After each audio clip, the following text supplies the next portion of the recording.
Time is now 6:31. We are in session. Notice is hereby given that a regular meeting of the City Council of the City of Sandy Oaks, Texas will be held on Thursday, March 13th, 2025 at 6:30 PM at City Hall, 22870 Priest Road, Sandy Oaks, Texas, where a quorum of the City Council will be present. All agenda items are subject to action. You can join the meeting at the Zoom link found in the agenda. The public will be permitted to offer public comments in person, telephonically, or by audio as provided by the agenda as permitted by the presiding officer during the meeting by signing up with the city secretary at least 15 minutes in advance of the meeting if providing comments in person, and at least 2 hours in advance of the meeting by emailing the city secretary or by calling 210-607-0834 if speaking telephonically or by audio. An audio recording of this meeting will be made and will be available to the public in accordance with the Texas Public Information Act. Upon written request. Let me have a call to order, please. So I have Mayor Pro Tem is absent. I have Alderman Rapino is absent. I do have Alderman Tremblay here, Alderman Fillinger Here. Alderwoman Madero. Here. The city secretary is not here and the city attorney is not here. All right, please stand for the Pledge of Allegiance. I pledge allegiance to the flag of the United States of America and to the republic for which it stands, one nation, under God, indivisible, with liberty and justice for all. Honor the Texas flag. I pledge allegiance to the Texas, one state under God, one and indivisible.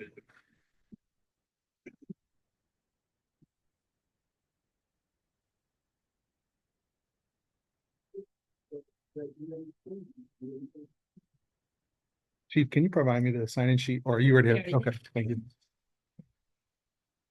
All right, citizens to be heard. Persons wishing to speak may sign up with the city secretary in the time and manner as indicated above. This time is provided for citizens to address the city council on issues and concerns related to the city of Sandy Oaks. Please note that the Texas Open Meetings Act prohibits the city council from responding, commenting, or discussing items or topics during this portion of the meeting that are not included on the agenda. The city council appreciates hearing from the citizens, and your thoughts and questions are valued. However, civility and a sense of decorum will be strictly followed. All speakers must address their comments to the city council. Speakers shall refrain from criticism of members of the city council that are prohibited by law. This item will be open for up to 30 minutes with 3 minutes to each speaker. One person may speak on behalf of a group. Up to 3 people may register on behalf of the group for the spokesperson to be allotted up to 9 minutes. If there are more than 10 speakers, each will be given 2 minutes or 6 minutes for a group spokesperson. Right now we have 1, 2, 3, 4, 5, 6, 7. We have 6 for 3807 Waterwood Pass. So let's actually, I'm gonna jump to Maximiliano. Okay.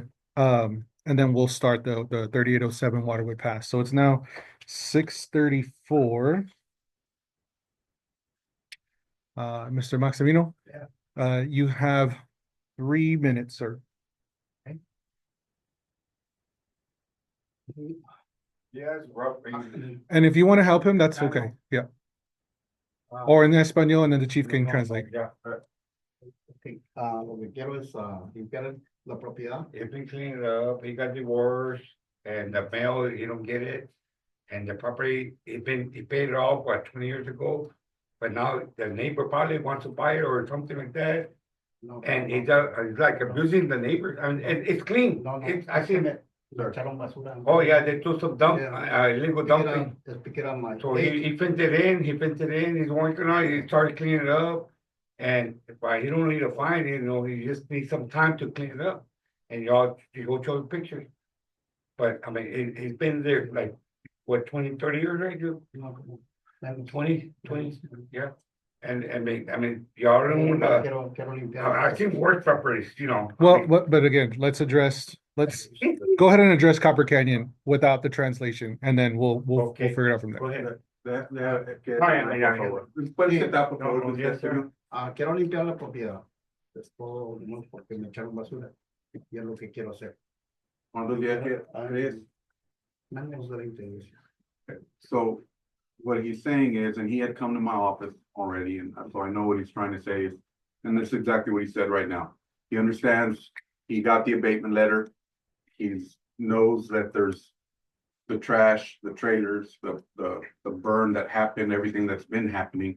He's saying that now with 29 days, what he just said, in 29 days, he can have it flat, clean out and meeting the city standards per se. Okay. That's what he wanted to let us know, is he's working on it and he should have it done in 29 days. This is the one next to Mr. McNeil. Yeah, I believe we put you in the attorney, so Mhm. you would have the authority to grant that or. Okay. Or even extend it, Yeah. as long as we're moving. Yeah, as long as there's progress. Okay. All right. Let's, we'll talk some more and then you can relate to him. Okay. But we're good. Okay. Okay. Después hablamos, te hablo para decirle, porque no pueden hablar de nada de eso ahorita en la junta, pero después de la junta, pues puedo hablar con usted. Okay. Thank you, sir. Can we leave? If you're ready to leave, Oh, no. you're more than welcome to. No, No. you could leave, pero I want to talk to him Oh, after. no, the no, meeting. está bien. Yeah. Okay, we don't. Okay, so then now the time is 6:37. And let's have Norris Reagan speaking on behalf of 3807 Waterwood Pass. Citizens to be heard. Can we wait for the agenda? I don't believe, You're allowed to wait. It should be on the form. Actually, if she's using the correct form, they should have the option to indicate they want to talk to it when we get to that agenda item. According to our ordinance on citizens to be heard, they can wait until we get to that agenda item, sir. I mean, it is regarding the agenda topic 3807. So, okay, yeah, then let's go ahead and wait. All right, so time is now 6:38. Each one of them gets to make that decision. Okay, all right, Go ahead and so, call them and ask. all right, so Terry Reagan, you are next. Do you want to wait until the agenda item? Sir. Okay. Kimberly Reagan, do you want to wait until the agenda item? Adrian Brown, do you want to wait until the agenda item? sir. Okay. Mark Schmitz, Yes, sir. you want to wait? Okay.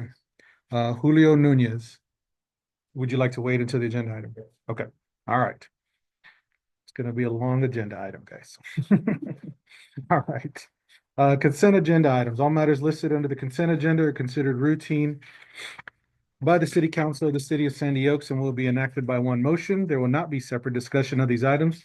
If discussion is desired, the item will be removed from the consent agenda and will be considered separately. I'd like to remove, agenda item 8 for separate discussion, Agenda item E, or not agenda item 5E. 5E, yes, sir. I'd like to remove that for separate discussion. Okay, I have a motion by Alderman Fillinger and a second by Second, Alderwoman Madero to delay or to remove agenda item 5E from the consent agenda. All those in favor say aye. I, aye. All those opposed, that is unanimous.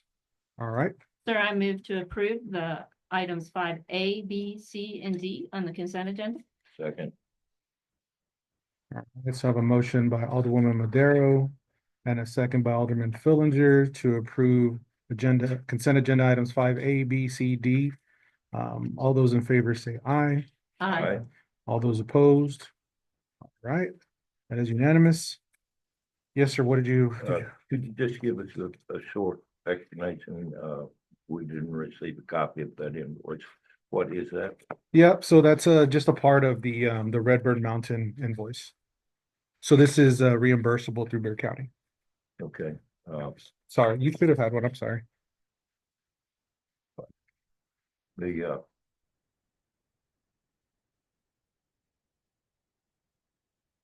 you can actually discuss those type items under mayor announcements, because we've already approved the expenditure. I know, I just want to give you Okay. as much insight as possible to what's going on. Definitely appreciate that, sir.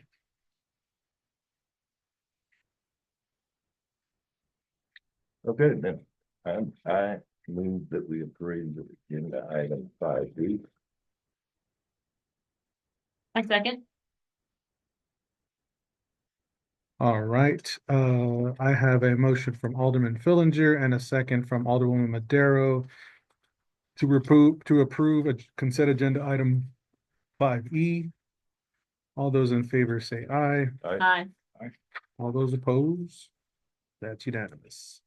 All right, moving along to agenda item 6A, the income and expenses, and it doesn't look like it was prepared. Unfortunately, Dama is having some family issues. So we do not have that to discuss, so we will bring that up on the next meeting to be reported on.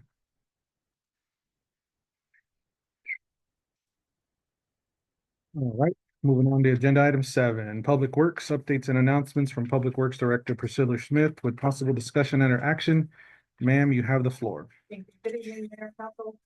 I just want to let y'all know that, Rise Broadband has probably got maybe roughly 3 more weeks, I think, of being in our city, and then we will be completed with Rise Broadband. Also, on the inside, Rise Broadband is installing fiber optic, but on the outside, they've also done that, but currently, right now, you have a contractor with AT&T that is wrapping all the way around the outskirts of the city of Sandy Oaks that is kind of going through, but a lot of complaints are coming through and customers are thinking it's Rise Broadband doing this damage. It is not. It is a contractor with AT&T. It is not Rise Broadband. Also, the Red Mountain cul-de-sac is coming along great, looking really good. And Hilltop Peaks and Loman, they put guardrails up on Hilltop Peak to from Loman over to wrap around over to Hilltop Peaks. And that project is completed, looks very good. The mayor and I were discussing about possibly uniforming it on the other side. The ditch is not a safe. The across the way from that guardrail is that ditch is in not safe conditions either. So that'll go on the next agenda to discuss that, to see if we can maybe get the other guardrail put up on the other side, because it's dangerous as well. I believe that is all I have for right now. Thank you, ma'am. Yep. I do want to back up a little bit to the mayor's announcements and updates. I realized that I skipped that over.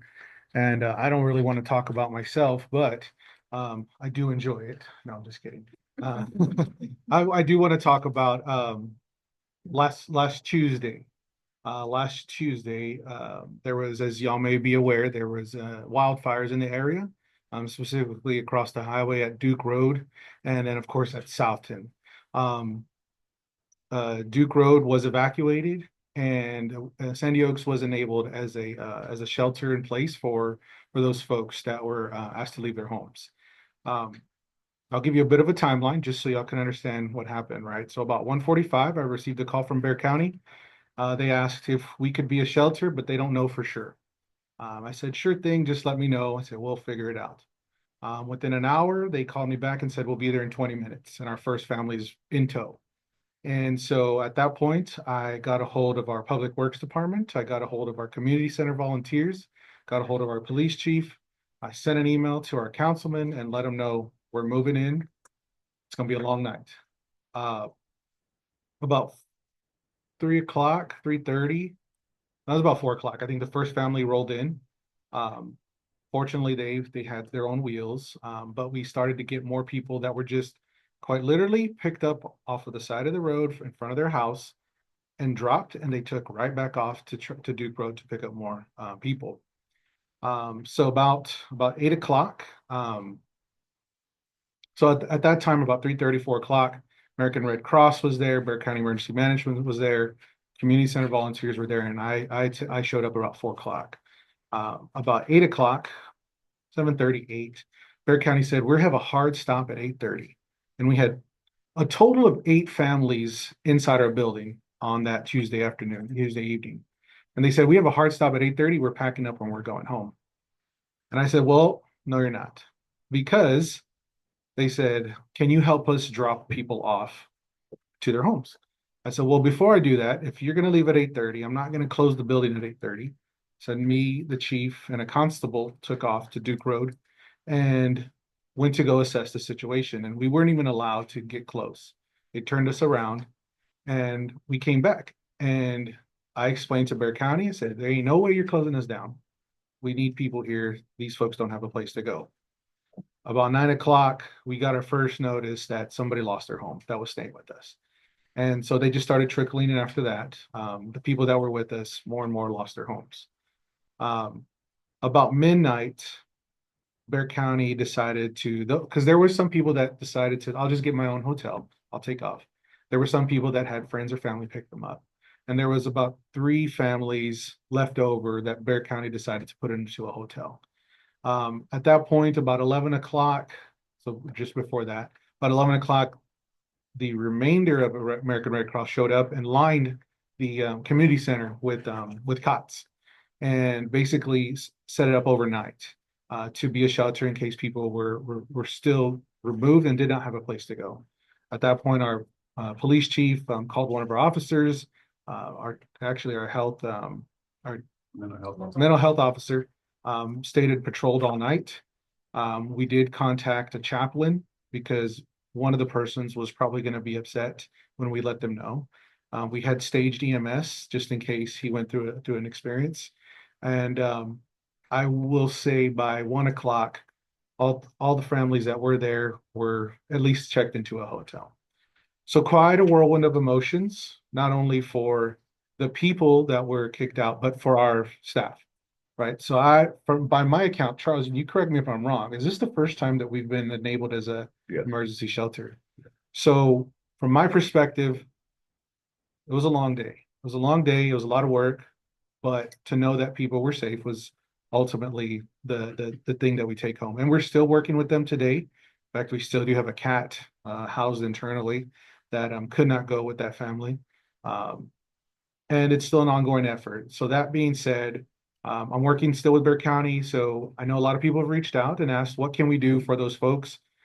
Just stand by, because right now they still don't have permanent living situations. If you are interested in donating to that cause, to helping them, I will post when Bear County lets me know what we can provide to them. Because I don't want it to be where we store everything here and then we don't have the room for it, it gets damaged. But instead, let's hang on to it, and then once it comes out, then we'll release it so we can get them stuff to get back on their feet. But that's pretty much the only announcement that I had. I just wanted to share with this group and for all those across the interwebs, kind of the play-by-play of what happened last Tuesday. And on Thursday, that following Thursday, the Red Cross was back here again, actually as a like an office, basically signing people up for services. So Sandy Oaks was in the thick of it. Thank you to all our citizens and our friends and family and our volunteers that contributed and that were welcoming to the people that were displaced and came into our city. All right, moving right along. Animal control updates and announcements from ACO Cunningham with possible discussion and or action. Oh, there you are. Okay. Ma'am, you have the floor. Good evening, council. Good evening, citizens.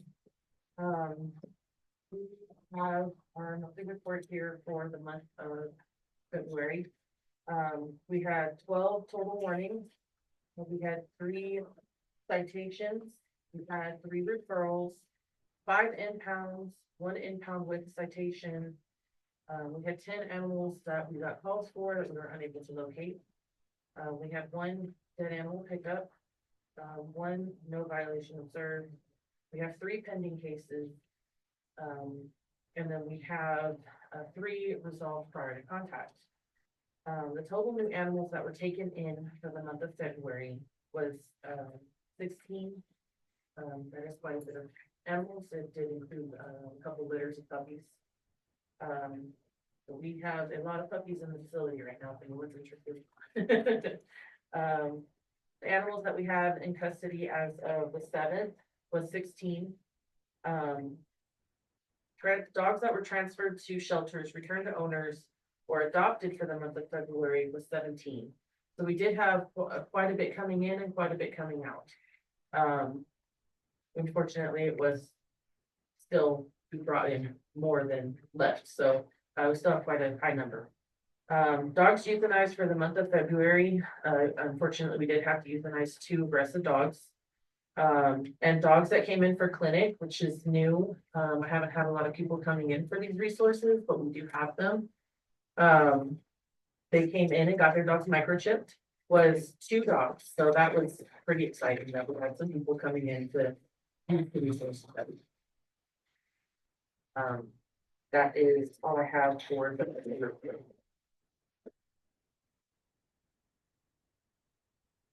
Okay, and so then I guess we want to, really, we should have gone the other way, right? So updates and announcements. Let's talk to to your best friends. I did see a PowerPoint. Everybody has it. Everyone- Yeah.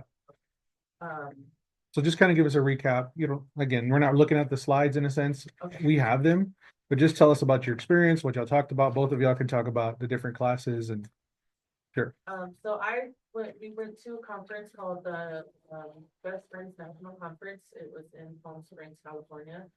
They did give us a time so that we could go to this conference. When we went to the conference, it was very educational.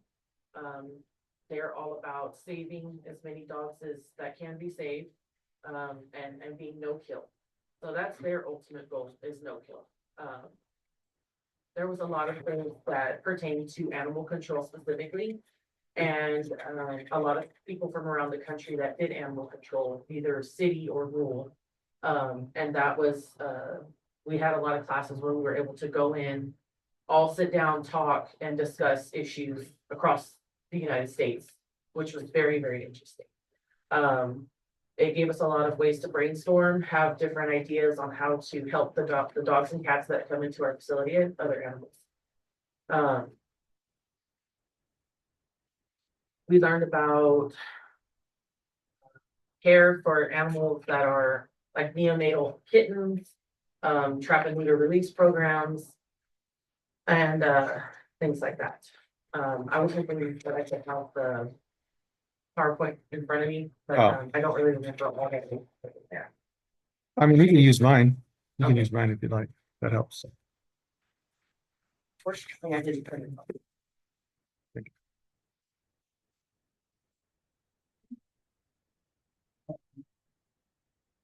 So we learned a great deal at the conference.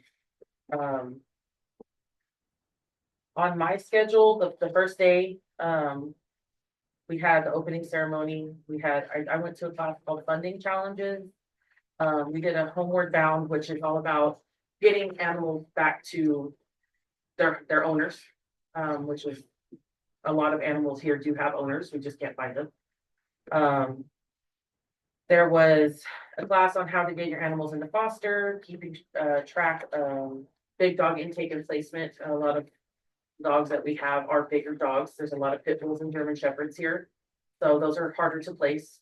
That's predominantly what we have back there in the back today, actually. I went to fundraising classes, so I learned how to apply for funding, reach out for funding, and just let the community know what we're needing. We had transfer impact and how to make more partnerships, which is always good, because that's how predominantly we get our dogs out of this facility. We did a grant writing boot camp, working online with your online community, increase spay neuter capacity, which is trying to bring spay and neuter to your facility. We had shared solutions for shared challenges. That's the one where we all came together and spoke with the animal control people from across the country, which was my personal favorite class. We did get with the program, another funding one about grants and stuff. And then Safe at Home, which was trying to save cats and kittens in low income communities. And then we had, I took a course, which was handling canine behaviors, challenging behaviors, so aggressive dogs. I'll let you speak on the second period classes that you took. Hello, my name is Cassandra. On day one, we did a shared solutions and shared challenges. It's basically what we face on a day-to-day basis and trying to get input to help us with our facility.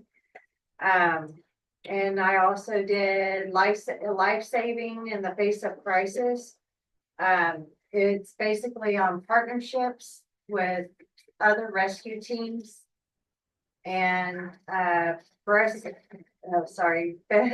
frenemies, how to turn critics into advocates. Basically, it's like trying to help the community to understand what we do, what we're trying to do, and what we're trying to accomplish.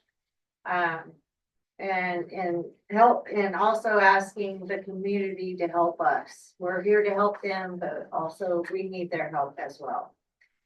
Keeping track of strategies for big intake placements. A lot of facilities, we have a lot of hard times trying to find a facility to take these big dogs. Because they're older, they're more mature, so it's basically they're set in their ways, so we're trying to figure out what we could do to get them into homes. My favorite was love at first click, taking pictures of all these dogs to get them adopted and knowing how to take a picture versus just going out there with the camera and just snapping a picture. They showed how to do the angles and lighting and what kind of props, what not props to use. And then I also did the never bite when a growl will do, like skills for dog lovers. How to maintain them and how to train them. And handling challenging canine behaviors in shelter setting course. I took 2 classes of those.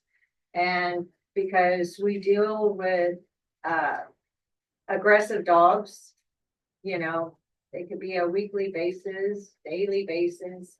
It's knowing how to control them and to keep them safe, you safe, and everybody safe.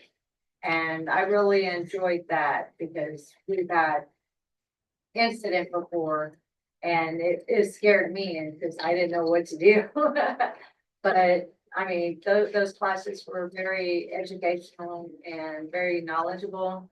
And yeah, that's So all things considered, I mean, is it something that you feel is a benefit to animal control? Yeah. Or is it more of an animal shelter? So it talked about both. A lot of the classes did pertain to animal shelters and, places who do like 501(c)(3), C3. 501(c)(3)s, yeah. It did pertain to a lot of the grant writing was specifically targeted towards them, but they did have some stuff for us. I did get in contact with a gentleman from, Operation Kindness. And Operation Kindness is a program that specifically helps municipal shelters. So I got his card. I've been trying to reach out to him. I did send an email yesterday. So hopefully we'll hear from him soon. Yep. The classes that we took, I think they benefited us.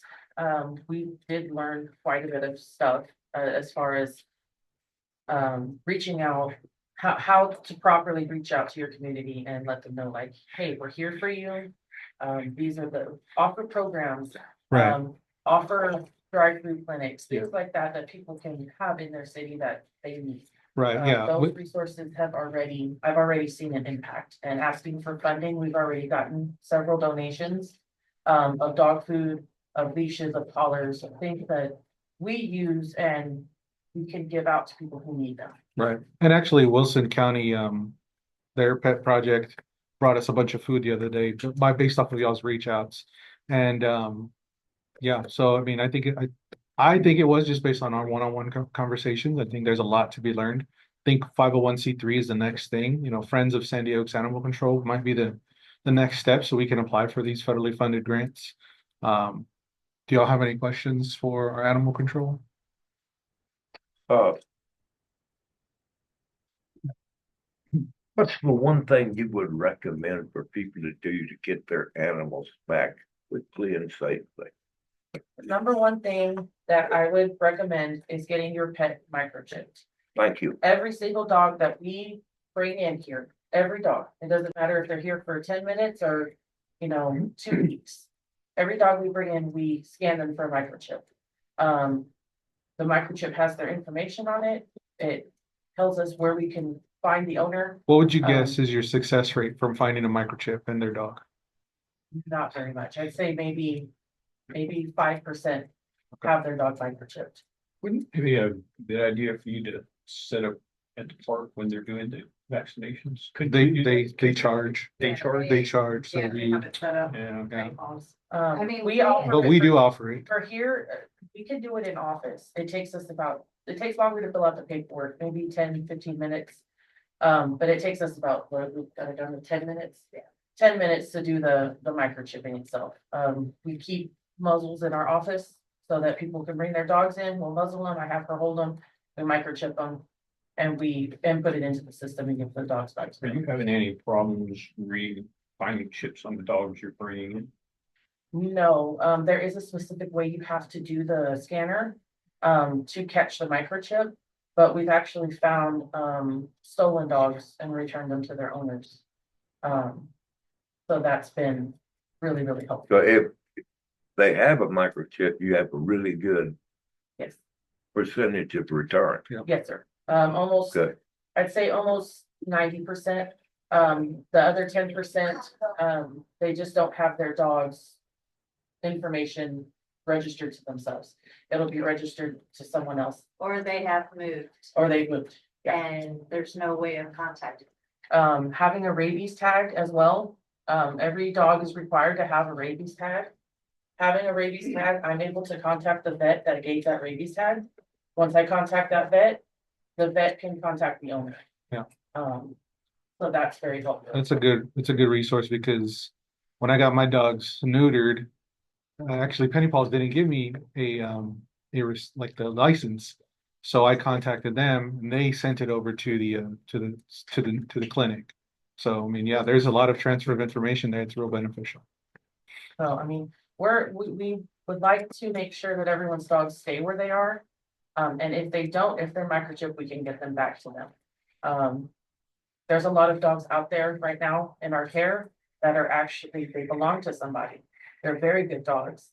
And they don't deserve to be euthanized just because we can't find their owners. So we do try to, that's why we try with Austin Pets Alive, transfer them with RAD, Rescue a Death Row Doggy, and the private transfer partners that we collected, try to get these dogs in homes. Unfortunately, big dogs are harder to place. So. And that's- we do look on the Nextdoor app, if somebody posts a dog, one of their dogs missing or something. We do check that, we monitor it, and a lot of times I take a picture of the dog with the people's information, just in case if we do pick up a dog. We reach out to them. One more thing, Austin Pets Alive did donate some vaccinations to vaccinate dogs on intake. So if your dog is picked up, we are giving those vaccinations to the dogs. Just because vaccinations help prevent the spread of disease. So they're working with us as well to help cut the cost of those vaccinations. What type of vaccination? It's DAPP, which is, yes, thank you. December, parvo vaccine. They also gave us Bordetella, para-influenza, so I guess it's like upper respiratory, preventive. So that would really help. So the dogs can be microchipped here, they can get their vaccine here, and do all of these things, are resources for the citizens. Well, Just to make it clear, we cannot give rabies shots. yes, Yeah, we're not able to give rabies Because shots. we're not a vet. not a veterinarian. And the vet has to do that. And we're trying to tell a lot of the community, to get their dogs rabies shots. It's only $10 or $15. And if that dog bites somebody, it's gonna cost anywhere up to what, $1,700? $1,700 Yeah. is what it could potentially cost you if your dog bites somebody, plus the citations. plus The boarding. well, that $1,700 is the boarding at the licensed, rabies facility. But then you also get a citation from the city for your dog being loose and biting somebody, not being up to date on its rabies. And properly vaccinated, and then also you could be liable for any health things, medical, lawsuits that the victim receives. So we try to encourage the $15 rabies. Yeah. Okay, Okay, thank you very much. thank you, ma'am. Appreciate it. Let me give you back here. Oh, it's fine. Yeah, you just give it to Priscilla. All right, moving right along, agenda item 9A, updates and announcement from Chief Waters with possible discussion and action. Sir, you do have the floor. Thank you, Mayor Council. As far as updates go, just want to update you guys, let you know that our grants have all been, submitted and turned in on time. Pending waiting on the approval. The grants that you were putting in for the vest, body cam, mental health officer grants. And, the two new officers are almost off to SEO. My opinion, they should be on their own within the next 2 weeks. We should have full staff, everybody in their own up and going, which was my goal from the beginning. So that looks like we are within 2 weeks of having that completed. That's all I have as far as new updates. Okay. Moving right along, agenda item 9B, presentation of monthly report by Chief Waters with possible discussion and action. Sir, you do have the floor once more. So as far as the monthly report goes, I'll go down the line. Alarms businesses, we had 2 calls, Bear County had none. Fire alarms, we had none, Bear County had 1. Resident alarms, we had 1, Bear County had 3. Animal bite calls, we took 2. Animal cruelty cases, we took 2. Assaults, we took 1, Bear County took 2. Assist EMS, Bear County had 2. Assist the public, we had 1. City ordinance violations, we had 38. Civil matter custody, we had 1. Civil matter keep the peace, we had 2. Bear County had 3. Civil matter of property, we had 3. Bear County had 1. Non-injury crashes, we had 2. Bear County had 1. Criminal mischiefs, we had 1. Damaged property, Bear County had 1. Deadly conduct, Bear County had 1. Deceased person, we took that 1. Discharged firearm by an officer, that was us, 1. Disturbance family, 1, us, and 6, Bear County. Disturbance noise, we had 3, Bear County had 7. Disturbance verbal, we had 1, Bear County had 3. Disturbance shots heard, we had 4, Bear County none. Driving while intoxicated, Bear County had 1, we had none. Harassment, we had 1, Bear County had 1. Information reports, we had 4, correction, Bear County had 15. Injured sick person, we had 1. Mental health calls, Bear County had 1. Narcotic investigations, we had 1. Patrol by request, we had 2, Bear County had 10. Public nuisance, we had 1. Reckless driving, Bear County had 1. Search warrants executed, Bear County had 6. Sexual assault of a child, we had 1. Suspicious activity, we had 3. Bear County had 5.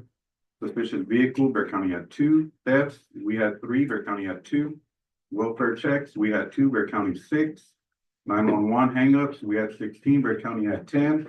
And if I'm not mistaken, I believe this is probably the first time that the City of Sandy Oaks Police Department has answered more calls than the Bear County Sheriff's Department within our city. We answered 102.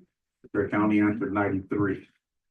You know, we've been going over that every month when we do these calls, and we've seen how little by little we're taking over where we should be answering the majority of the calls. And I can only see that advancing as these other 2 officers are now going to be on their own as well. Traffic stops, we had 98, Bear County had 4, and the lieutenant closed 12 cases for prosecution this past month. I'd also like to say that with us taking more calls, that just means we are now taking,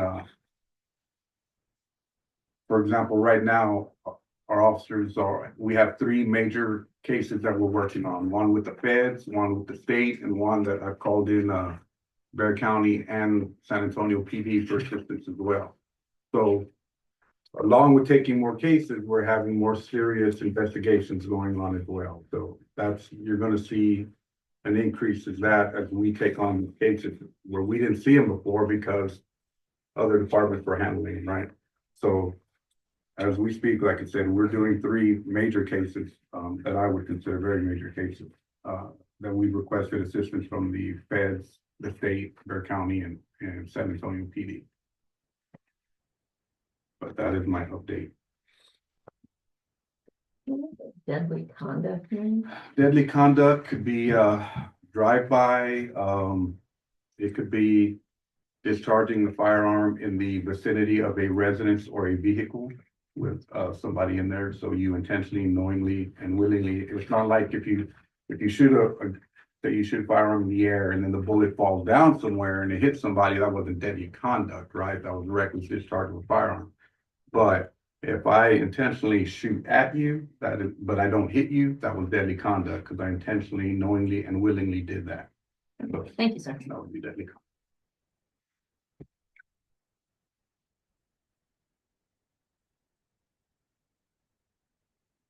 Oh, I'm sorry, city ordinance violation.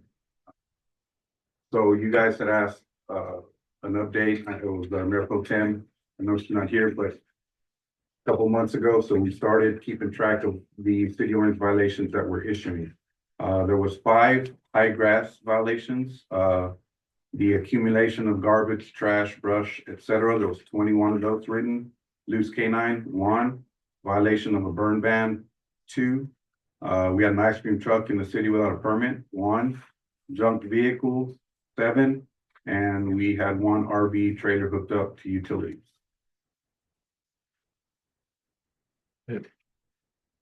The ice cream truck permit, that's required under the food handling ordinance, correct? Because of giving food. I'm not sure if that is what that Vendor ordinance permit. is. It's a vendor. Oh, they actually need a permit to be a truck, so it's more than the food handling issue. Right, vendor permit.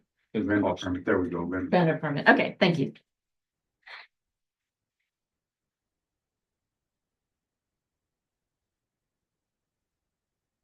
Can you explain what the discharge firearm by officer is? That was me. We got called out. We got called out to a pit bull had broke loose and attacked another pit bull. Owner-owned both dogs. Broke loose and it started to go towards the lieutenant. We were able to keep the lieutenant from getting bit and went back under the trailer, continued to attack another pit bull. Draws around the throat. The owner of the dog says, please, she's killing my baby. He's killing my baby. I can't, do something about it. So I had to shoot the dog. Well, there was a burning question, so people wanted to know. I got it. Was the dog that was being attacked okay? It survived. Yes, and I'd like to say Ashley and Cassandra did an excellent job out there trying to, because there were several other pit bulls that were there as well. They got them to safety while we had this other pit bull which was trying to attack everybody, right? So they did an excellent job there. They've already left, but I just wanted to know they did a great job. Okay, anything else for the chief? Nope. All right, moving right along. Parks and Recreation, updates and announcements from Park Advisory Chairman, Committee Chair Alderman Rapino. I will say they did have a meeting on Tuesday. It was mostly, Priscilla, I do have a list of things that the park wants to get done. So I will meet you before you walk out of here today to give you that list. I don't know when their next meeting is, but it's usually the first Tuesday of the month. Well, first Tuesday. Right, first Tuesday of the month at 5:30 p.m. So whenever that falls in, you can fill in the blanks. Thank you. You're welcome.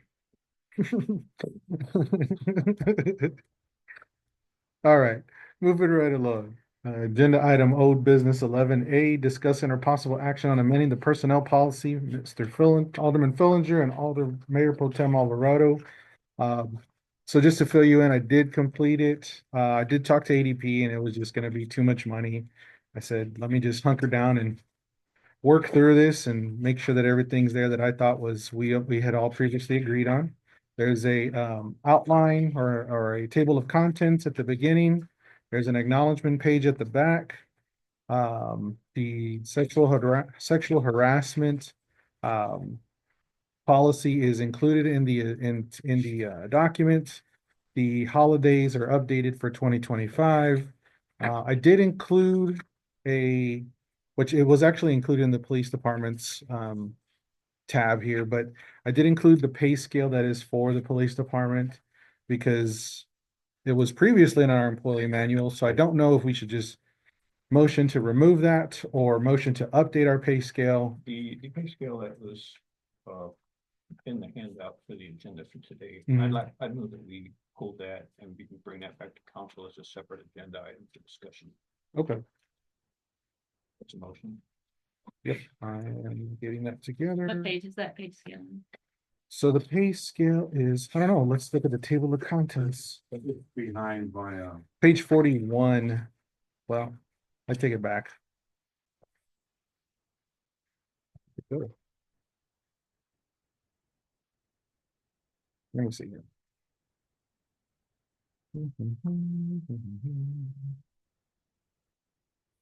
Yeah, and I was just looking at it. Previous. No, I lost it. Page 61, 16. 16:16.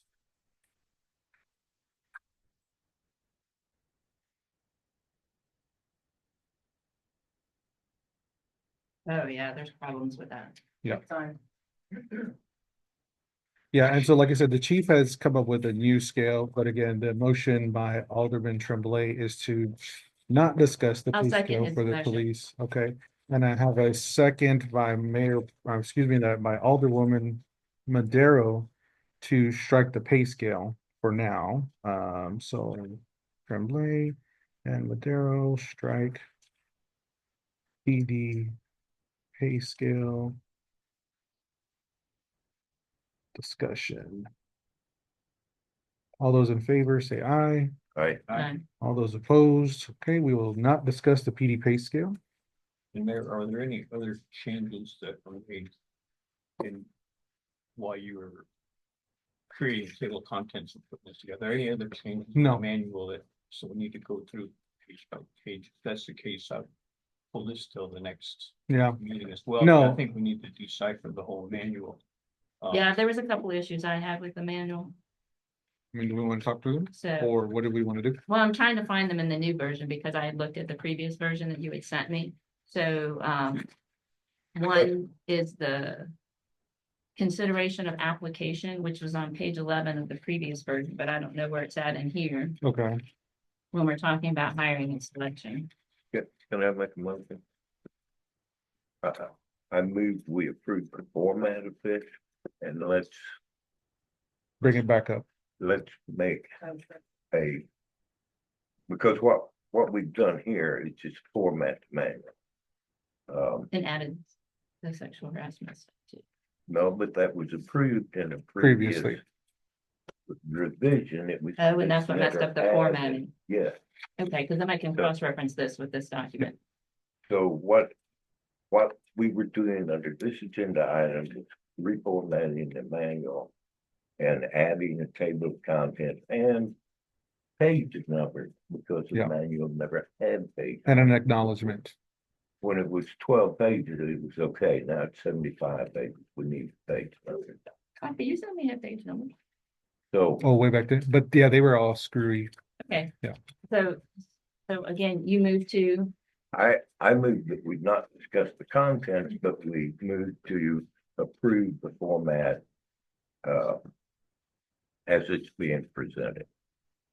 and then have it on the agenda. Yeah, I can put it back on old business again for next. I will second his motion, sir.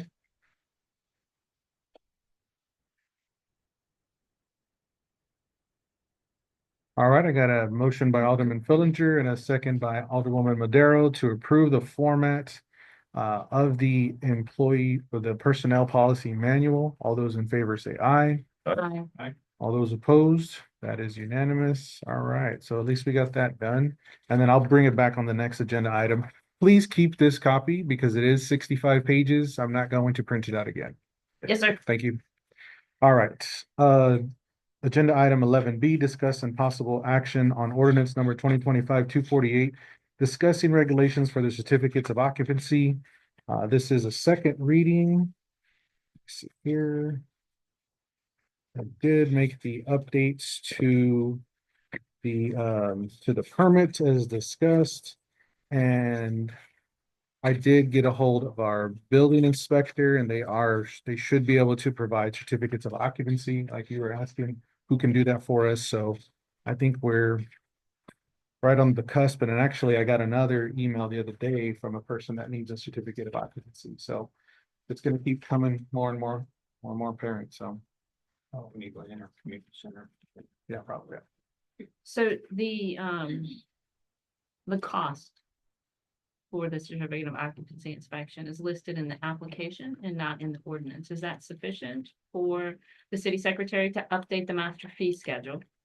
Is this application considered part of the ordinance?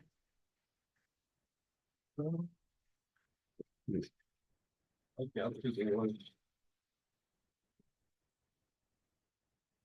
Because the ordinance itself doesn't talk to it, it just says that there will. Or isn't it in the, so maybe we should strike it from the permit and then it should be accounted for in the master fee schedule. Well, no, we can have it on here. I'm just saying that, is this sufficient to task Delma to make the update to the master fee schedule without having to come back? Because if it's in ordinance, she automatically has to update the master fee schedule based on the ordinances instructing her to do that. But I'm not sure if the application Is is sufficient. Yeah. sufficient based on what the ordinance states. Because Well- anytime we change a fee in an ordinance, she's automatically instructed to update it. It is an exhibit, right? So, Okay, then that's good But I enough. think I would that's- think, our city attorney's not here, yeah, but I just want to make sure we get it on the master fee schedule so people know. what it costs. And yeah, and we're not doing this. Because not everybody goes out there and listens to our recording. True. But if you, I mean, I think it would be because it's part of it. I just wanted to get everyone's opinion on that as well. But I have reviewed and after previous conversations, I moved to accept ordinance 2025 -248 and ordinance of the city of Sandy Oaks, Texas, establishing certificates of occupancy, the second reading, sir. I have a motion by Alderwoman Madero. Do I have a second? I'll second. Second by Alderman Tremblay to accept ordinance number, or to adopt ordinance number 2025-248, establishing regulations for the certificates of occupancy, a second reading. All those in favor say aye. That's unanimous. All those opposed? That's unanimous. This motion carries. So just as a reminder, section 4 includes a penalty associated with it, so our city secretary will need to publish that in the Wilson County News. Yes. You got it. So- All right, discuss and or possible action on ordinance number 2025-236, establishing animal control regulations, a second reading. You have some issues, if you want to discuss that before. Yes. I mean, we can amend, still amend at this point. Yeah.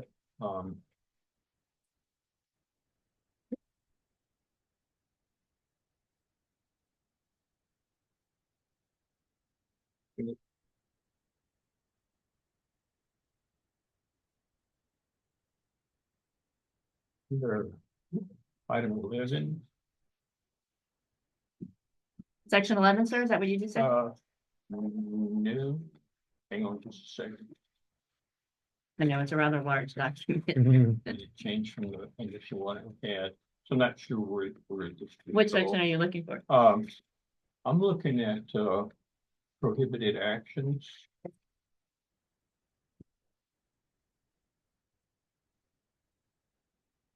That'd be towards the.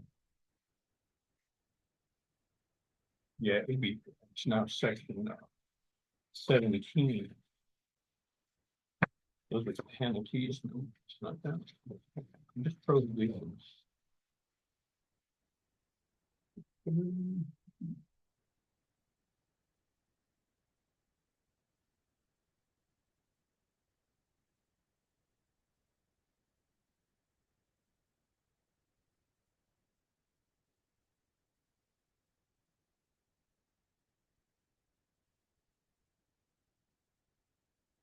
Section 8, page 11, sir. Prohibited action. Page 11? Yep. Okay, Yes, sir. it was previously, it was item 11. Under this section, I'd like to discuss and possibly include keeping of animals on permanent properties that do not have a permanent residences. So I'd like to add in possibly item 7A. It shall be unlawful to keep any animal on a property that is not a permanent residence.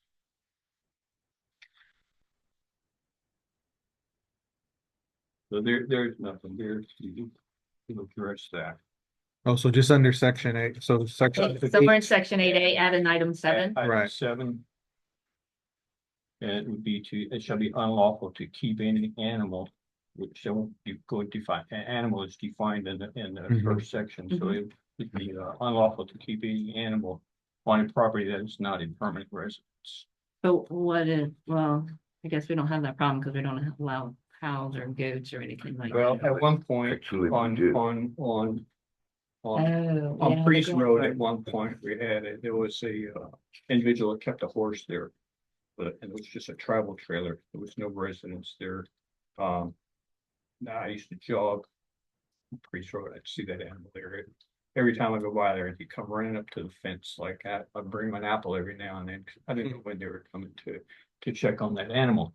But then also, what if they wanted to keep goats on that property to maintain the lawn and the grass in that area? You're saying if Well, no one goats lives aren't- there, Can't keep a goat in the city, so. but Again, read the whole thing, because if their deed restrictions allow goats, If the deed this- restriction was, it's, yeah, that- it's exempted by Mhm. this ordinance.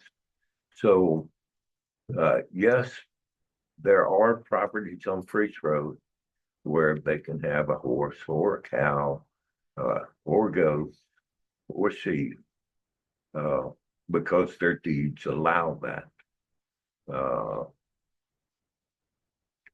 And And the city ordinances don't override the deed but this, restrictions. Correct. there's an exemption phrase in this ordinance Right. that exempts a property that has, in other words, the deed restrictions But- predated the city, so they Well- take precedence. We can't enforce the deed Right, we don't restrictions. enforce deed restrictions. we don't enforce deed restrictions.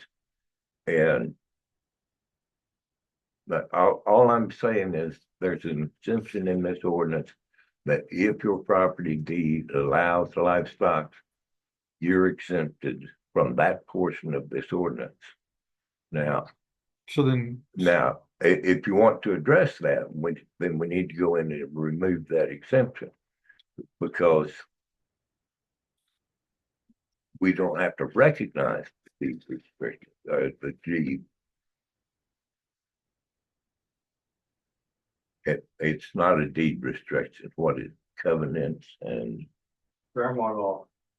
not a grandma law. It's just what the deed, it's just what the deed Covenants warrants. and restrictions, not Right. deed Mhm. restrictions, Yeah. covenants and restrictions. Mhm. Their covenant with the seller was, you can have livestock. We don't have to recognize that covenant, but this, We at the allow it. time this was originally written there, they exempted properties whose covenants allowed livestock. So So if you same want to thing. address that, we need to, Well, the same could be addressed in, as this, we're looking at city ordinances, city lots.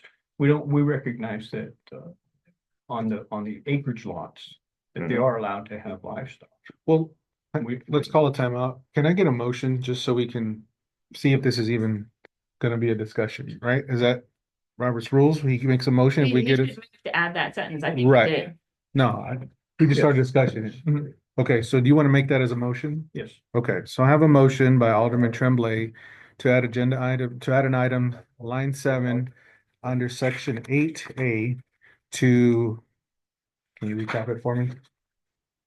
shall be unlawful to keep any animal on a property that is not a permanent residence.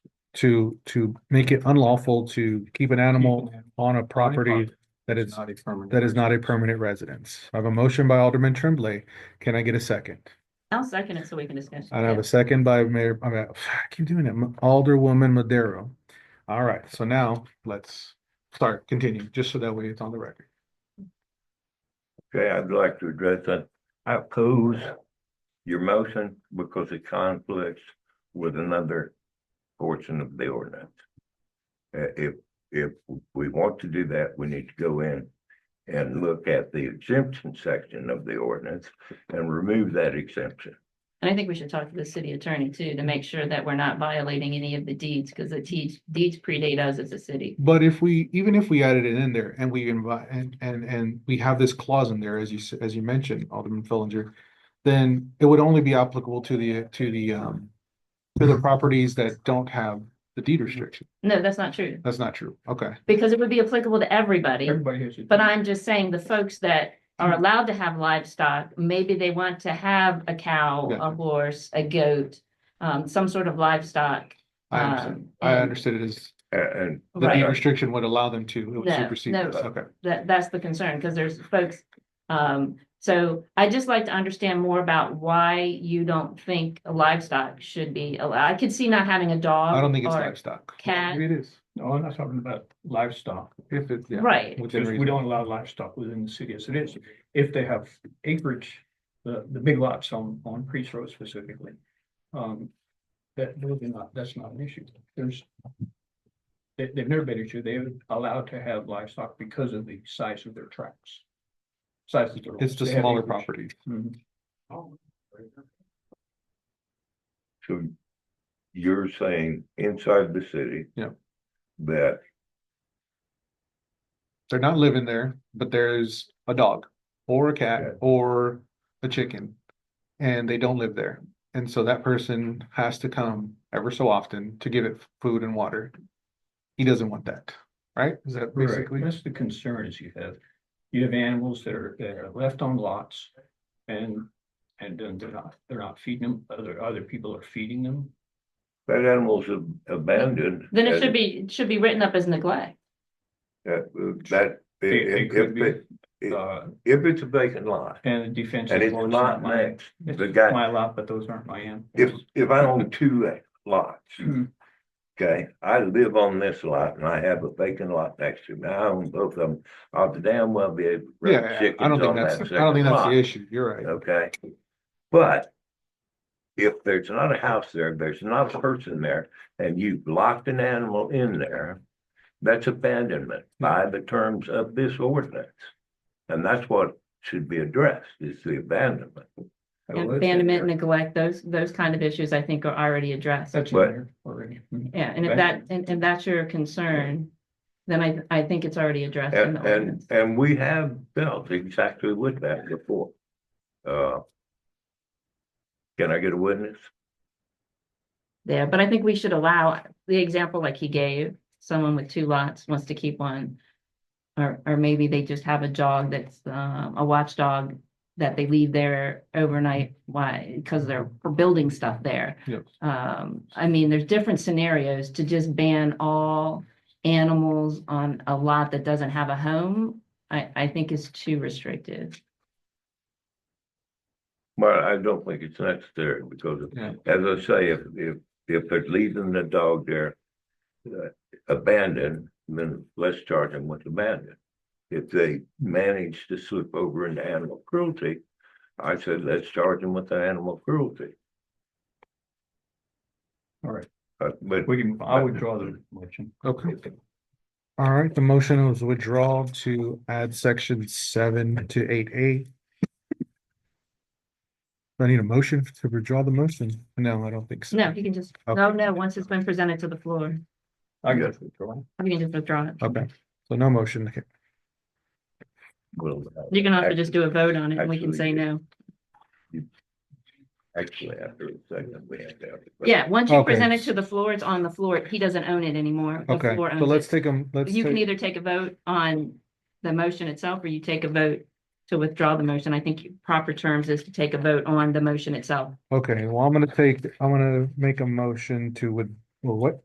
Say that again? Just vote on the motion that was on the floor. Okay, can I get You add that all those paragraph. in favor of adding the section 7A to section 8? Right, 8A to, You're right, just ask who's in favor, who's opposed. all those in favor for adding the section to section 8, line 7. All those in favor say aye. All those opposed to adding the line? No. No, All right, that motion carries.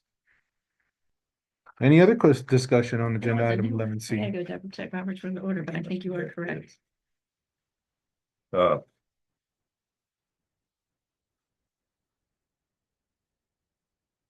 no further discussion. I move that we adopt ordinance number 225-248, an ordinance of the city The council. next one, Next one down.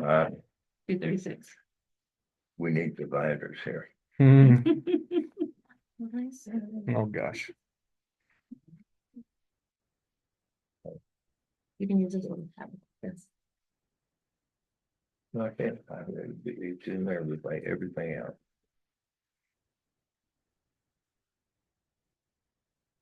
Okay. I move we adopt ordinance number 225-236. An ordinance of the city of Sandy Oaks, Texas, amending ordinance number 224-236. We have a problem. Thank you. That's the wrong ordinance number. That's the old ordinance number, no, 225-236. What's that? Isn't 225-236 the correct ordinance number? What's that? Okay, so we'll just fill in the ordinance number. I don't know what the next one is. I think it's 236. So we're uncertain on the ordinance number because if you look at the first Yeah. paragraph, I mean, in the entry paragraph to the ordinance, it also mentions ordinance 2024-236. So is it just coincidence that the both of them are 236? We can pass it without To giving be, the yeah, to be determined. to be determined. We can just say 2025 to be determined. Yep. Correct? All right.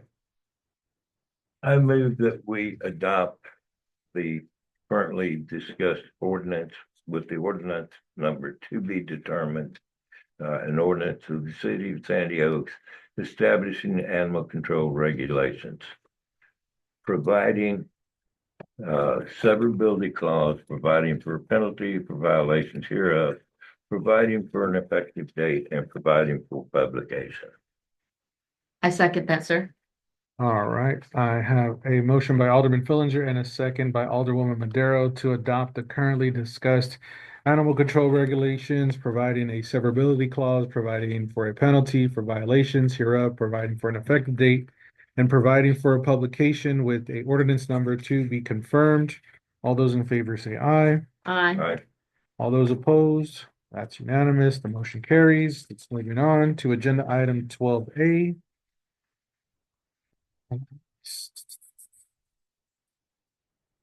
So 12A is an item to talk through the cleanup plan presented by resident Mr. Reagan. I do believe we have people signed up. So do we want to allow them to talk first and then we'll talk through They it? talk Or first. okay, I would request a 10-minute recess because I'm going dry. I need to Okay. drink. all right. Time is now 7:40. We will take a 10-minute recess and we will be back at 7:50.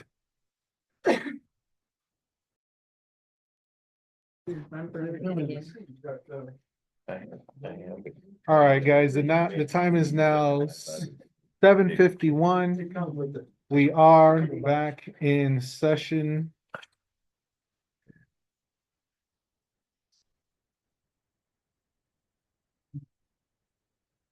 All right, so agenda item 12A. New business, discuss and or possible action on property improvement plan provided by property owner, residential address 3807 Waterwood Pass, Sandy Oaks, Texas 78112. We do have residents signed up to speak regarding this agenda item. So we will start off in order they signed up. Mr. Morris Reagan. Sir, you have the floor. You have 3 minutes.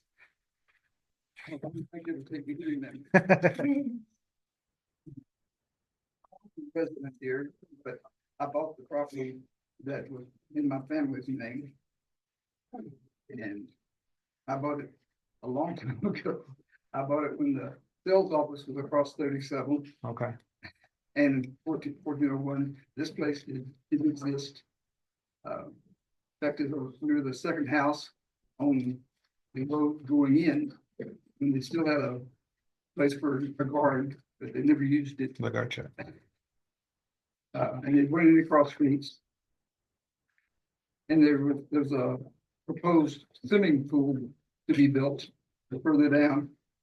But they got built and then they were charging fees to get into, went through a gate, and the gate never worked, so people just went in. Mostly it was the workers that went in. So I bought the property to move my mother in because she was living up in Dallas, and so my uncle went and bought a trailer, gave it to her, and we brought it all the way down here and put it up. And as she aged, she gradually got worse and worse, and she passed away when she was 80. And I'm 60 still. So I picked up everything was there, and we just passed it on within the family. And people lived down here off and on for about 12 more years after she died. So I'm wrong. And what we tried to do from the time we moved in, go by the regulations, the taxes, and the fees that were charged. And never did see many things that changed until I got notified about this. So I'm one of those people that got a deed restriction that let us have animals if we needed already have animals, or if we had kids who were in school and they were going to try and show them. So that was what the deed restriction was about. So just I jumped across the line, but that's okay. That's really all I've got to say is that we still have, is the family's still trying to go by all the rules, regulations, and taxes and fees and any things that we have to. All right. Thank you, Mr. Reagan. Appreciate you. Take me longer to sit down. All right. Up next, we do have Terry Reagan. Time is now 7:54.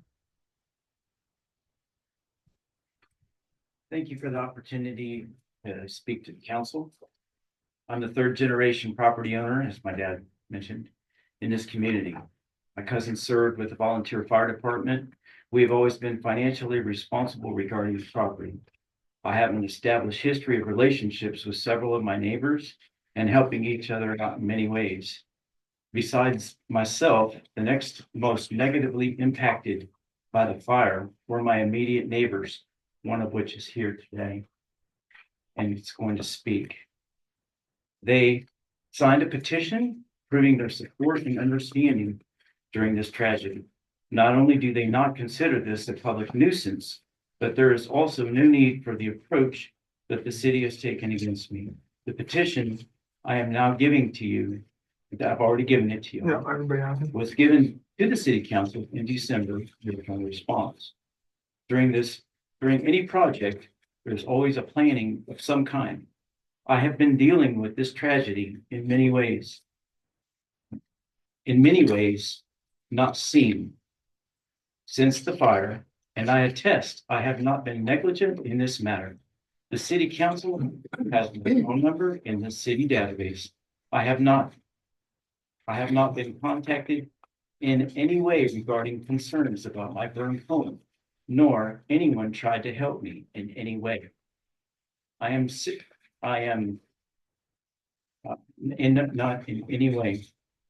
I am also sharing with the city council a list of action items since the fire to present as evidence of my diligence. On 9/11/24, after a conversation with Officer Castillo, I felt the need to ensure there was no misinterpretation of compliance and immediately dealt with the alleged issues Officer Castillo was concerned with. Those were the RV being hooked up to utilities not according to the city code specifications and brush in the yard that was in the process of being cleaned. I would like to also state for the record that the sole purpose Mr. Castillo voiced that his purpose for being there was an alleged complaint that my dogs were in danger. That was dealt with immediately by proving with pictures to be untrue. The burned home was never mentioned. My original intent was to rebuild the home because the existing structure can be recycled. It is the responsibility of the city council to work with the community first by communicating with them by whatever means necessary, not penalizing them for their alleged and or unknown violations. I am confident this tragedy can be used for good to change the city's approach to their dealings with the community with a more personal approach. I am grateful to you all on the council for taking the time to listen to our story and trust you will be reasonable after hearing us. God bless you. Thank you, Mr. Reagan. It's now 7:58. We do have Kimberly Reagan signed up to speak. Good evening. Good evening. Thank you for the opportunity to speak tonight. My name is Kimberly Reagan. I'm here on behalf of my husband, Terry. I'm also an Inspector General for the United States Air Force. This means I'm deeply familiar with the importance of responsibility, accountability, and clear communication. Since 2016, I have experienced inspecting policy, writing policy, and most importantly, seeing the impact of those policies. This experience has taught me that open communication, collaboration are essential to solving problems effectively. I'm here to address the abatement process concerning my husband's property, especially the burned mobile home. Since that devastating event, he has been working tirelessly to clean up the property while balancing financial strain and the demands of life. He has already made substantial progress, and he has outlined a 90-day plan to complete the remaining cleanup. Since after the fire happened, Terry has worked with the Bexar County Tax Assessor's Office to adjust the property taxes to reflect that the mobile home was burned. That was a 9-month-long process. He also adjusted his driver's license home of record, since the home is not there, it's burned now. He has asked for support and volunteers from our community to assist with this effort. He is not ignoring the issue, and he is taking responsibility. I understand that some of his efforts may not be visible from the street, which may give the opposite impression. What concerns us is that there was no prior communication from the city regarding the cleanup expectations and requirements before this abatement process began. There was no warning, no citation regarding the burned mobile home. The citations he received were regarding the RV, which was corrected that same day the police officer came out and has now moved off the property. Also the weeds in the backyard, which are now cleaned up. Both citations are now with the City of San Diego's judicial system. I'm aware that the citations are a separate topic. My point with this is to point out that Terry has already corrected those issues, not neglected those. I understand that in accordance with City of San Diego's code, a notice is not required to start the abatement process. However, for neighborhood relations and building a strong community, a notice would have been greatly appreciated. I hope that the city takes it under consideration to adjust city codes regarding the abatement process to require a written notice to the property owner before starting the abatement process. We are asking the city for 90 days to bring the property into compliance with city code. By granting the 90 days, the city demonstrates its commitment to working with residents who are taking action and being responsible. This is a win-win situation. The property gets cleaned, the community benefits, and the city reinforces trust and fair communication through the neighborhood. Thank you. Thank you. Thank you. All right, it's now 8:01. We do have Adrian Brown.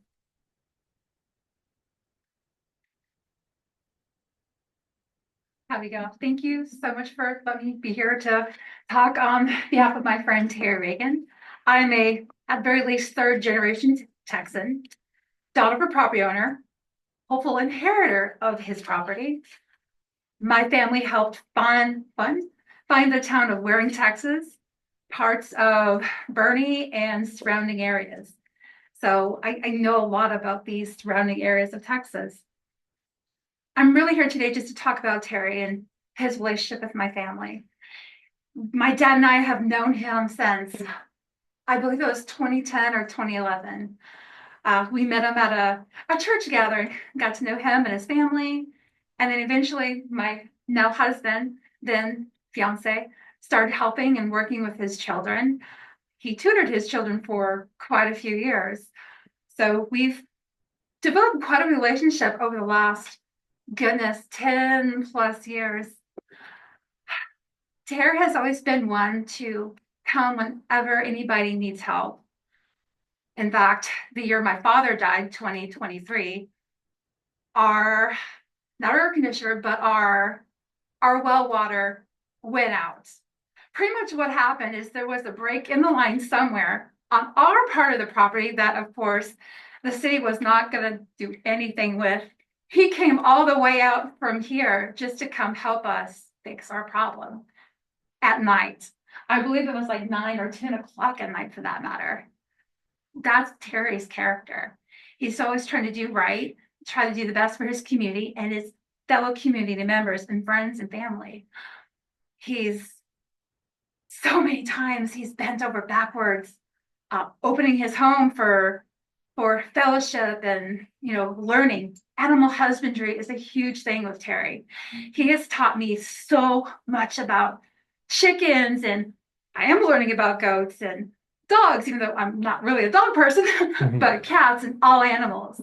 So animals, and again, animal husbandry is something really important to Terry. And it's something that he takes care of. He does love his animals. He takes care of them. He feeds them, he waters them, he provides for their needs. Just like for his friends and family, he does his best, once again, to bend over backwards to help them with their needs. I thank you once again for letting me come up here and speak to y'all, and thank you so much. Thank you, Ms. Bo. All right, time is now 8:04. We do have Mark Schmitz. Schmitz, you have the floor. Mayor Martinez, Community Unity Council. Council members, forgive me, I got the wrong name. I appreciate Sandy Oaks for when a natural disaster comes, like a fire, that y'all round together to rescue people, to shelter them, and to prepare for potential other disasters in the future. I've known Terry Reagan. I've known him for about 15 years. I met him at Restoration Fellowship. It's a home assembly. And years later, as my wife Adrienne was saying, I tutored their his son and daughter, Jonathan Talipa, in math and science. I enjoyed some of the science experiments we did, like the tornadoes in bottles and other kinds of. Anyway, get to the point. I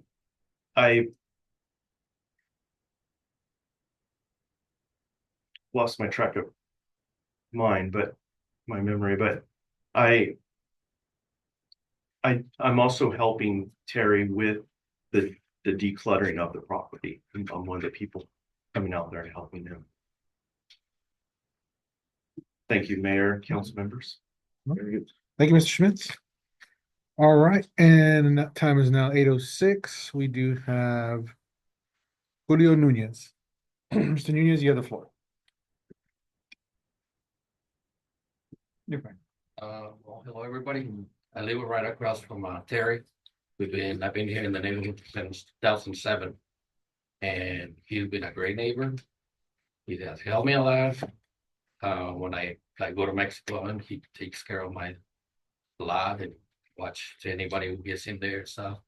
So we got a good neighbors now that we live right there on the corner. Because I've been there, like I said, 2007, and they've been coming and going. And we have some pretty bad people in there. And right now, I was there, I'm the one that called him about the fire. And it was sad that it happened, because I mean, he'd been trying to work in the amongst his lot, and my property hasn't lost any value, instead it keeps going up. Yeah. So, and well, like he's asking for 90 days, I think you guys should grant him for all that. It's a lot of work. And I got a lot of work at my place. My wife is always clean the yard, do this. And his stuff is more harder than anything, you know. I wish I can help him, but I gotta go to work and I get home and wife works and I gotta cook dinner. So we never tend to be ready when she gets home. But we watch for each other and just give him those 90 days so we can work in peace and get it done. That's what I gotta say. Thank you. All right. Thank you, Mr. Nunez. All right. All right, open for discussion on. Okay, well, I will lead off the discussion by making a motion that we approve the 90-day plan. Yes, there's some major damage there. Yes, it's gonna take a lot of effort to do so. We don't want to take people's property. We don't want to drive people out of the community. We certainly don't want to pay for it either. We reading the plan and What was the motion? You moved to what? my motion is we grant the 90-day, or we approve the 90-day plan. I second that motion. Okay, so I have a motion from Alderman Fillinger and a second from Alderwoman Madero to grant the 90-day motion. 90 to approve the 90. The 90-day plan. All right, so, So sorry to interrupt, but your discussion points are now. yeah. Now we know what the move. And I agree. I think the 90-day plan is fine, in my opinion. However, there was the plan to reconstruct the mobile home. It made it sound like it did. So if you could just clarify that for me. That was the original plan. Okay. And it's undecided, but for right now, we're just gonna clean it up. Yeah, that's all we're gonna do. Nothing wrong with having a vacant lot there. Well, but clean up the mobile or clean up the lot? Everything. Everything. Did you see his plan? Yeah, no, I He plans did. to clean up all I would the. just- My thing is that property's it's sat like that because yes, you're right. You came in September and you said it took 9 months to devalue the property, and I get it. But that was in September and now we're in March, right? That's 2 fiscal quarters, 6 months, and that property's still there. So, or that building is still there. I would like a 45-day to remove the building. I think that's the biggest concern. So yes, keep your 90-day, but the building I think needs to go. I think that's But he has a a plan. hazard. I think we take the plan and accept it and maybe check on him every 30 days and see how it's progressing and let him, he's got a plan for how he thinks he can best get it done. Yeah. And I think we need to accept that plan and just check in every 30 days or so and make sure he's making progress, because he probably needs to do some stuff around it, in front of it, before he can actually get in there and do that building. To tell him he's got to remove that building first might be too difficult. I agree. I mean, he's come up with a plan and it's expensive to do all this, to move this stuff. We don't have any place where he can just take this stuff. And the city doesn't, he's gotta go pay to dump it somewhere. He's gotta move it there. So and I'm sure he's trying to do it in the most cost effective way that he has to. The only thing looking at your plan, Terry, is that when you get ready to construct your fence, that you look at the ordinance regarding fences, so that we don't have to. There is no fee for the revisit fence that. permit, but we do have the ordinance out there. But you just need to look at it and come in and get a copy of it when you get, down to at that point. But yeah, I see no sense in short, what's 15 days, 45 to 90, it's given for the. 3 Well, no, months. I agree with the 90-day. I just would like to see the building move sooner. Like that should be on the front half. Yeah, but I think his approach is reasonable and it's how he thinks he can best do it. And it is not an easy task. It It's is a probably the big most task. expensive, Yeah. cost he's gonna have. Right. And that's why I don't have a vote, Mr. Reagan. So yes. Yeah, I'd just like to respond. And, Oh. I agree No. with the, Oh, yeah, well, sorry, I'm addressing you, but unfortunately, yeah, but yeah. we'll go with, yeah. Okay, so I do have a motion by Alderman So, Fillinger. and actually, technically, yeah, Sorry. so Then just you have a another second? comment before we I do. do the vote on it though. Yeah, He does have 20 through 30 April, number one, demo burn mobile home. So he does have the mobile home as a removal by the end of April. in the which front is- half, which is next month. Which is close to the 45 days. Okay, So, I mean, it's not the first thing, but I think it's very reasonable. okay. All right, so I do have a motion by Alderman Fillinger and a second by Alderwoman Madero to grant the 90-day plan. All those in favor say aye. Bye. All those opposed? That is unanimous. That motion carries. I move to adjourn. It is now 8:12. We are adjourned. We can do that. Okay, Terry, you can talk. Thank you, guys. Sorry, yep. I was gonna say it. On that. But like somebody, I think it's